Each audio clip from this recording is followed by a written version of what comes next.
Well, if you were a betting woman or man, what would you bet would penetrate armor, steel plate?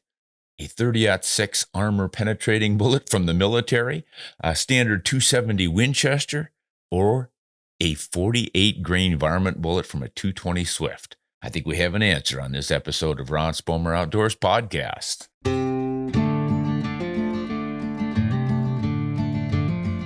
Hello, everyone, and welcome. We've got some fun questions today, the way it looks, and the first one is about that penetration in steel from those three wildly different cartridges and bullets. But before we get to that, I want to answer a question here from a patron from Patreon. This gentleman asked, Ron, I've learned a lot from you in your recent episodes. You mentioned pressure related to cartridges. I'm interested to know how to use this information as a hand loader. In other words, what value does knowing pressure help us as shooters, hunters, and hobbyist hand loaders? I can see if I were approaching max charge, but I see different max pressure depending on the bullet and the powder selection. Can you expand on this and help me understand how to use this information? Or should I not spend much time worrying about it? Thanks for all you do and keep up the great work, sir. Bill. Well, good question, Bill. Knowing which pressures our hand loads are producing is important because it keeps us from blowing up our rifles. But knowing when pressures are too high is always a crapshoot to a degree. So we have to depend on the combination of loading manual recipes plus classic pressure signs. The max pressures are established by SAMI, so all we have to do is stay below them. And the manuals do that. But know this, every barrel, case, primer, and bullet combination changes pressures to a degree. So the manuals will start with a light starting load and then work up. Hand loaders must watch for flattened primers, a stiff bolt lift, ejector marks on the base, etc.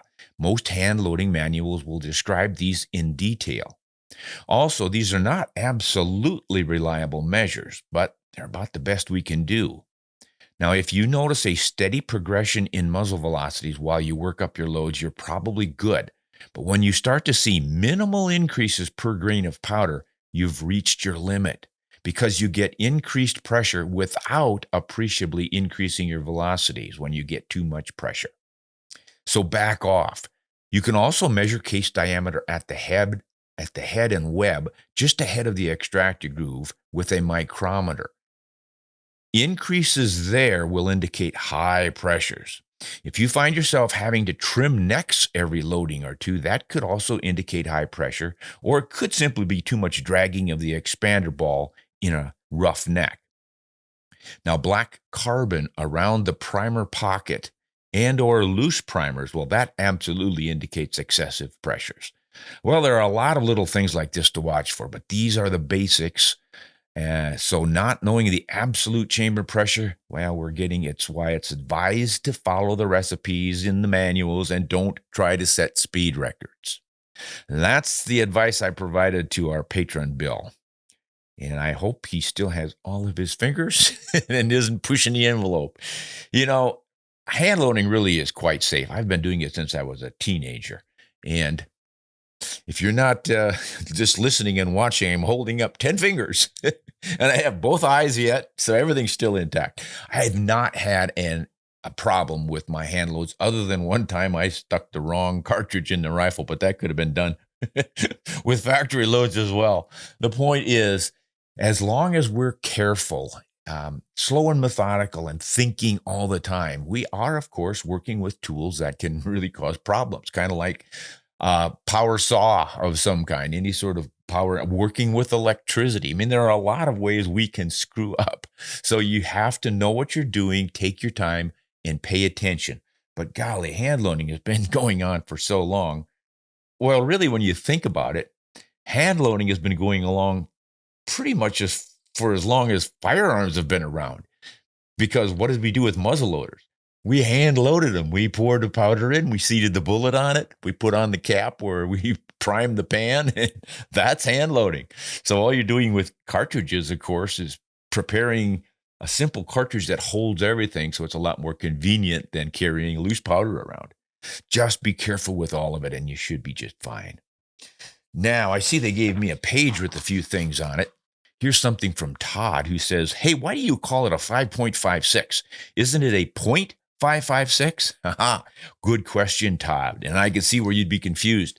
What we're up against here are the two different systems of measurement. The empirical system, which is the good old thousandths of an inch, the old system of measurement that we're trying to get away from to go metric. The 5.56 millimeter is a metric designation of the bullet diameter, whereas the .223, that would be the imperial system. So that's why we call it a 5.56, because dimensionally it is 5.56 millimeters, not in inches. All right. This is from Chris. In P.O. Ackley's book, Hand Load for Shooters and Reloaders, there's a picture of a piece of half-inch armor plate from a half-track vehicle, World War II. This is it, boys. There were 2 holes in that plate from the 48 grain factory ammo from the 220 Swift. The 270 and the armor-piercing 30-06 failed to do more than dent the steel. It's a cool picture. Yeah, it sure is, Chris. I've seen it before many times in that book, and it is really an eye-opener. Now, why would a frangible little 48 grain, thinly jacketed lead core bullet from a 220 Swift that was probably going close to 4,000 feet per second, why would that penetrate steel when the actual 30-06 supposedly armor-penetrating bullet didn't? I don't exactly know. If anyone out there knows the answer to this, it has been replicated many times. This was not just a one-off. So I don't know exactly why it happens, but they sure can do it. So we will look for some answers from some of you folks out there. I imagine someone with a lot of military experience might have that answer for us. Looking forward to hearing it. Now, here is someone looking for something about 22 long rifles. Randall. A 22 long rifle, what action would you choose? A lever action? A bolt action? An automatic? I was thinking of a bolt action in a survival scenario because of its simplicity, but I do like a lever action. All right. Now, between a lever action, a bolt action, and an automatic, I say yes. Get one of each and add a pump in there if you can find it.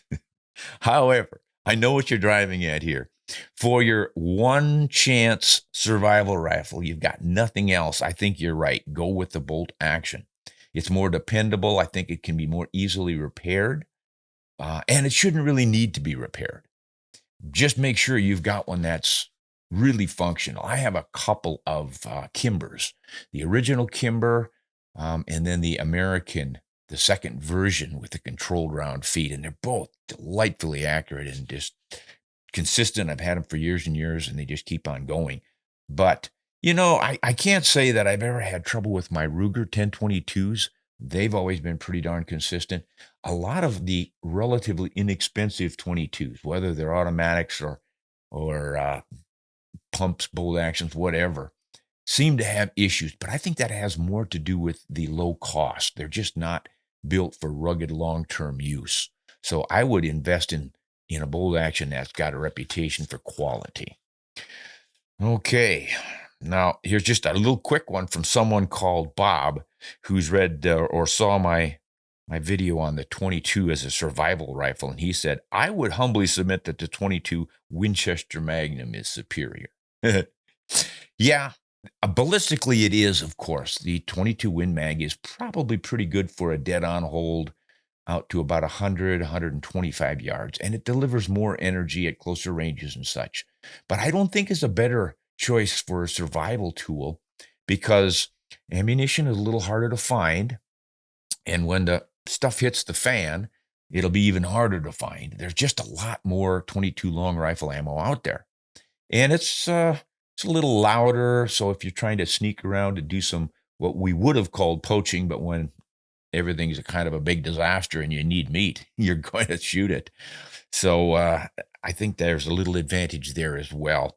It's just a lot, I don't know, you can carry a lot more ammo. Well, probably not a lot. The 22 Magnum is quite a bit longer than a 22 long rifle, but That's not a huge difference. But one of the reasons I like the 22 rimfires for survival is that you can carry so much ammunition, whether it's in a pack, on your back, or just filling up your pockets, or storing a whole bunch of them in your little secret cave. You know how we all are about these things. Not a lot of us actually go through with it, but we often think about and dream about what would happen if maybe I should have some way of surviving on my own. And whether that's moving into the wilderness, living off the land, or having a little hideout cave somewhere with your basic survival tools handy, all that sort of stuff. You got to think about that. All right, let's see now. We've got a bunch of questions here. All right, see what the team came up with this time. This one looks like it comes out of California. Brian, and he seems to know me. He said, I enjoyed meeting you and your wife at the Western Hunt Expo recently. Ah, yes, that would have been down at Salt Lake City, probably last February. That's always a fun show. I hope you folks enjoyed the show as much as I did. Yeah, well, I don't know how much you enjoyed it, but we sure had a good time. My question is about reloading. I am just starting to reload my own ammunition with the goal of developing accurate loads for hunting big game. As I acquire the various tools, I'm at a crossroads about purchasing an annealer. Will the cost and time of annealing brass justify a discernible accuracy difference with hunting shots taken out to a maximum of 600 yards or less? I shoot a 280 AI with mainly Barnes LRX and TTSX bullets. All right, that's a good question. Really, Brian, the annealer is not going to contribute much, if anything, to your accuracy. What it does is it increases the lifetime of your brass by not work hardening it. So when you anneal, heat, and then cool or quench the brass just up at the neck and shoulder, you keep it malleable so that it doesn't work harden when you're resizing it and such. And that is the value of it. So exactly how many more loads would you get out of a single case? Well, obviously it depends on how hot your loads are and all the rest of that. But, figure at least 3, perhaps as many as 6 more. I don't do annealing myself, thinking that it's probably just as easy and or cost effective to get new brass and just keep going that way. But part of the reason is I shoot so many different cartridges and rifles. I really don't need one to keep cranking it out. Some of my more often loaded and fired would say be a 22-250, 22-250 Ackley, some kind of a lighter round that I shoot a lot of. And I have seen my cases go to pot fairly quickly. A 6mm, I remember, would split the necks. They would get work hardened and split. The rest of the case would have been good for some more loadings, but the neck split. So it is something to consider, but I wouldn't jump into it until you've got a lot more reloading experience under your belt. All right, from Michigan comes Todd. I'm a 57-year-old avid shooter, hunter, and gun enthusiast. Just today, I bought a gun I've been looking for a very long time. It's a Savage 99 in 300 Savage, and it's in excellent condition. That is cool. I've kind of been looking for one of those myself. I'm not real crazy about the feel of the grip on that Savage. It's a little bit heavy and thick around the grip for me, but gosh, it's just such a famous lever action. And it had so many cool features coming out way back in 1899. It was well ahead of its time because it had a vertical stack magazine. Not only that, but it was a circular one, a rotating magazine like the 1022 Ruger. And it had a counter on the side that you could see how many rounds were still in it. It was really pretty cool. And of course, you could shoot those sharply tipped bullets. And that is what inspired the 308 Winchester when the military started looking for a replacement for the 30-06 in the 1940s. They went right to the 300 Savage, thinking it came awfully close to the performance of the 30-06 in a shorter and lighter cartridge, and that's what they were looking for. But then they decided the neck was a little bit short on it, and they played around and came up with a 308. But the two are awfully close. So, is there a safe way to use a 308 Winchester case for the 300 Savage? I imagine there is. It would take resizing. I don't know how many steps would be required. Now, the 308 is a little bit longer from base to shoulder. The neck is a little bit longer, so you'd have to be pushing the shoulder back. You would change it from the 20 degrees on the 308 to 30 degrees on the Savage. What else about it? And overall length, I think, is about the same, but the neck length, the length of the case itself, I think is a little bit longer in the 308, but you can trim that down. So I think sizing dies. I don't know if it would take 2 steps, but go to your die manufacturers, whether it's Redding or RCBS or Hornady or whoever, and see if they have a kit, 1 or 2 dies that would enable you to make this transition. That sounds to me like it's a pretty reasonable option. All right, Nick from Arizona, something about cartridges here. Ron, I'm interested in getting into hunting and target shooting. Oh, good. Well, welcome. I think you're going to enjoy it. My gun safe, unfortunately, only has room for 1 more rifle. Well, what do you have for rifles already if you're just getting into hunting and target shooting? Must be self-defense, huh? Well, I'm looking for a good all-round cartridge to check out as many boxes as possible in a hunting gun. So currently, I'm leaning towards the venerable 30-06 for its versatility. That's always a good choice. But I am open to suggestions. What cartridges would you suggest? Nick, you're right on with that 30-06, but let's see, you mentioned target shooting too. And if you're going hunting and target shooting with one, I'm going to have to defer to my often discredited 308 Winchester.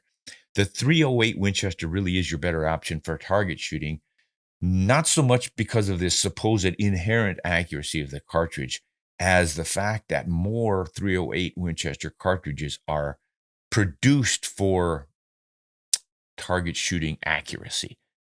They've got more target bullet options and they load them a little more precisely. And the same goes with rifles chambered for it. 30-06s are generally just your average hunting rifle. The tolerance is maybe a little bit loose in the chamber. They just don't think of making a target grade chambered 30-06 rifle.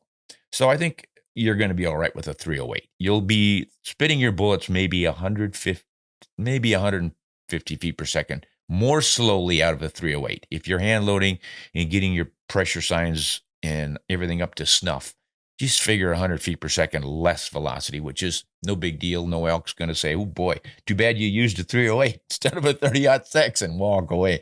It's going to do just fine for game. Yeah, that's what I recommend. Believe it or not, everybody who thinks I hate the 308. The 308, so easy to hate. Okay, Vance from Grand Prairie, Alberta, and Canada. Good country up there. I've hunted there several times. I currently use a 308 Winchester. I currently use a 308 Winchester for hunting, and I recently acquired a 9.3 by 62 Mauser. A quick aside here, Vance. Talking about the 308, I just remembered. The 308 Winchester was the cartridge used by that gentleman up in Saskatchewan who shot the world record whitetail. There you go. Continuing with Vance, I often find myself contemplating purchasing another rifle just because I don't have a Magnum caliber.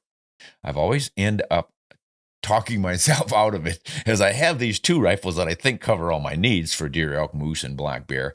But what is your opinion on this?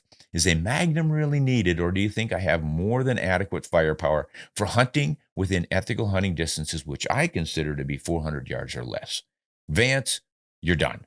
Yes, you have all you need for 400 yards or less. There's no need for a Magnum. Now, you might want a Magnum and you might have fun with a Magnum, but you certainly don't need it. And once again, here is the value of a Magnum. You get a little more maximum point blank range reach. Where your regular cartridge, the bullet might drop below your target at, say, 300 yards.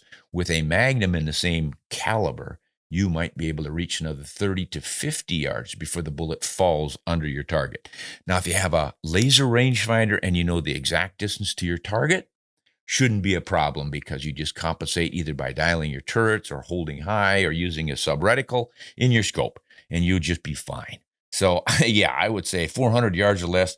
All of my traditional hunting rifles I have set up for maximum point blank ranges, and most of them in the 270 class.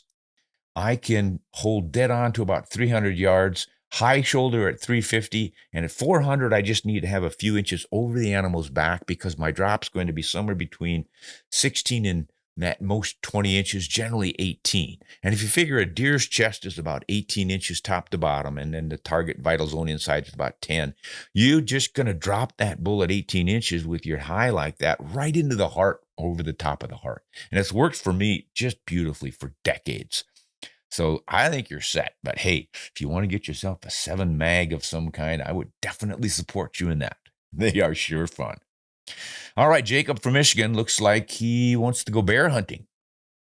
Hello, I am looking at a bear hunt on Kodiak Island, and I'm wondering what a good lightweight scope would be. Looking to put it on a 308 or a 270. Best regards, Jacob. Well, Jacob, a lot of folks here are going to be saying, before you go to that lightweight scope, you might want to look at a little heavier cartridge bullet combination for your big Kodiak bear. I mean, these things are big and huge, and I don't know. Now, plenty of them have been taken with good bullets out of a 270 and a 308. And my friend Phil Shoemaker, a master guide up on the peninsula of Alaska, claims that he does not see any faster kills on big brown bears with the big Magnums versus a 30-06. Good bullet in the right place pretty much gets the same response. But there are the guys concerned about, what if the bear comes after me faster than I go after the bear? In other words, we're talking about a so-called stopping bullet performance. And you do get a little more punch out of a heavier bullet. Whether or not that stops a bear, I sincerely doubt it, because there have just been too many stories over the years of guides and clients thumping charging bears with all kinds of big, heavy bullets, so-called stopping cartridges like 375 H&H, 416s of various kinds, 458s, and the bear just keeps coming. And that's because you have to break down what drives it, the major skeletal support or the central nervous system. Because lung shot, heart shot, you know how long animals can live. And it doesn't take but a split second or so for a grizzly or a brown bear to cover some ground and get to you and rip you a new one while he is expiring. So you might want to go with something a little better. However, back to your scope, I hardly recommend the 2.8 to 8 by 36 millimeter Leupold VX3. I have used these scopes for all kinds of stuff, and I love them for their compact size, long eye relief, like 4.5 inches, I think is what the eye relief on this is. So you don't have any threat of getting a scope ding. And they just seem to be rugged and reliable. I have never had one go bad on me. So give that one a look. It might not match up with some of the brightest and bestest optically in the business, but it's more than bright and optically sharp enough for hunting use. My goodness, I've taken game out to 400, 450 yards using that scope.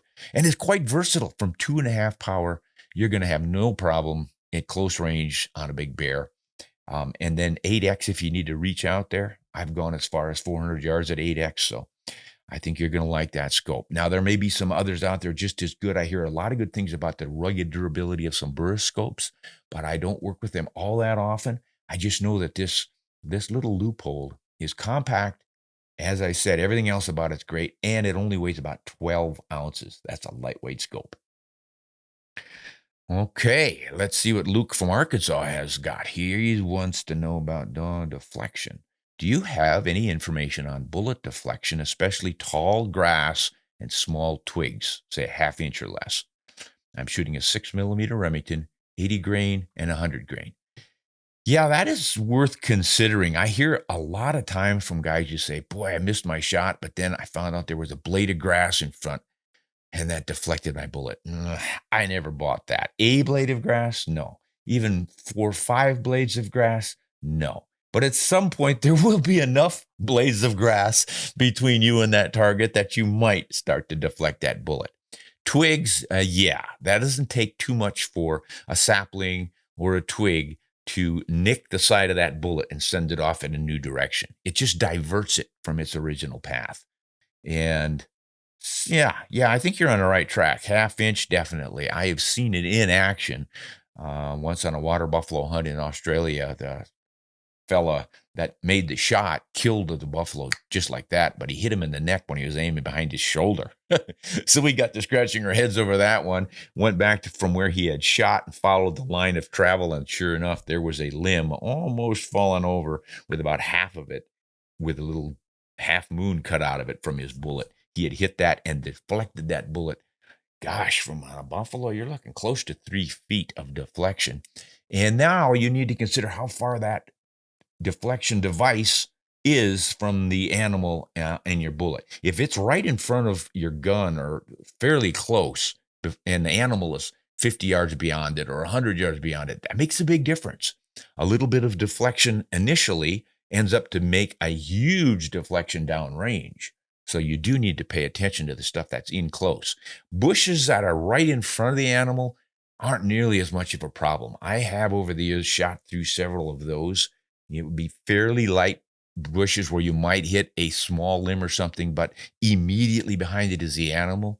And at worst, I've had the bullets keyhole, but still hit the vitals in a thing like that. It's a judgment call. So yeah, always safest to not have any distractions in the way. But boy, I have never let a small piece of grass dissuade me from making a shot on a good animal. Now, also consider your bullet, because some light varmint bullets are likely to break up a little more easily when they hit something. Years ago, I did a test with the 22-250, and I think it was a 40 grain hollow point frangible varmint bullet. And I shot through a bunch of branches in a plum thicket in South Dakota. I put a target on the backside, and I couldn't predict how many branches I was going to hit. It was just enough of them that I knew it was going to hit that bullet and deflect it. The idea was, is it going to tear it apart? I would then see either no holes in the paper or flecks instead of one hole. Every shot, and I don't remember how many it took, maybe 6, but every one of them got through.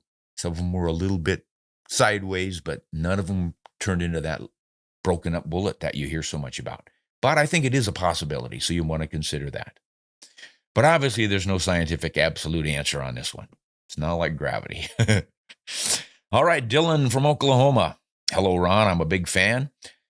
In fact, you inspired me last year to go hunting for the first time. Well, great. I'm glad I was able to do that, Dylan. Welcome to the club. We need hunters, obviously, in order to defend hunting and wildlife especially. As I've preached on many a time, and you probably already know it, but don't forget, we hunters are funding wildlife conservation. Not only that, but we are the ones raising the alarm bells, save habitat. You've got to save our wetlands, our forests, our grasslands. Most people, they don't know what's going on out there because they're too busy with their lives and they don't really care about hunting and the wildlife. So welcome to the club. We need your support. Now, let's see. You went for the first time. Even though I came back empty-handed, I had an incredible time and I can't wait to go again this year. All right. That's the spirit. My question is about the new 6.8 Western. Okay, the 6.8 Western. Let's see what else he has to say about it. I'm looking for a new hunting rifle, primarily for whitetail, possibly elk. I initially had my heart set for the rifle chambered in .270 Winchester. Not a bad option, my friend. However, the 6.8 Western has really caught my eye. Everyone always talks about the cartridge's long-range capabilities and applications. So my question is, will the 6.8 Western be too much for whitetail, possibly at closer ranges, so say around 150 yards? Thanks so much for all your time and knowledge. Okay, Dylan. Now, no, there's so many of my friends say there's no such thing as too dead. But then again, others are saying, you don't want to tear up too much meat with a big bullet or a high velocity bullet and blah, blah, blah. All of that stuff is highly variable. The base question here is, the 6.8 Western going to tear up your deer or be too much for it at closer ranges? No, absolutely not. It's not doing a heck of a lot more that the .270 Winchester doesn't already do. Except for it gives you the advantage of that fast twist barrel so you can stabilize those 160 to 175 grain bullets. And that gives you better long-range potential. Now, how far do you really need to shoot? I always say 400 yards is a long shot and probably as far as most good shooters, practiced, trained shooters should be reaching. But there are folks who really spend their time, and I think it's legit to stretch it to 500, perhaps 600 yards. After that, it's not so much whether or not you and your rifle and bullet are accurate. It's the changing environmental conditions that could screw up your shot. And that is generally the wind. The wind's just hard to call. You just don't know what that wind is doing out there. It's more of an art reading wind than it is a science. And I'm more than happy for you to practice your art on steel targets, not on game. So figure to shoot at most 500 yards. If you really, really work at it, you might stretch it to 6 and then make your judgment from there. The 270 Winchester is more than capable of reaching 500 yards and being remarkably accurate and delivering more than enough power and punch and all the rest of it with either the 130, 140, or 150 grain bullets. I really wouldn't worry about that. I think it comes down more to, do you really want to play around with the newest, latest, and greatest, which is wonderful in the 6.8 Western? And do you really want to be shooting those bigger, heavier bullets? You know, some people just like a heavier bullet for the added penetration potential and sometimes for the added energy. I don't see any deer shrugging off a 270 with the lightest weight bullet. You don't need a heck of a lot of energy. But you do have options with the 6.8. And not only will you be able to buy your 160 to 175 grain bullets in it, but I would imagine someday they'll go with a 150 grain bullet or maybe even 130. And as a hand loader, of course, you can load those and really be driving them fast. So got a lot of options there. I think it comes down to whether or not you like the classic or the modern, and a short action versus a long action. You're going to have a standard length action in your 30-06, a short action in the 6.8 Western. But neither one of them is too much for whitetail, and they're both more than enough for responsible range hunting. And they'll both work for elk too, just fine. So either one, 270 Winchester or 6.8 is going to do the job. Neither one's too big, and they'll both work just fine for elk with the right bullets as well. Regardless which one you get, wishing you the best of luck with it. Hope it works out well for you. Well, that looks like all of the questions for today, folks. I want to thank you, as usual, for joining us here on Ron Spomer Outdoors Podcast. Keep sending in those questions. If you want to send a question, you can go to ronspomeroutdoors.com website, and right up on the top bar, it'll have comments. Click on that, and it'll give you a form to fill out to send in your comment.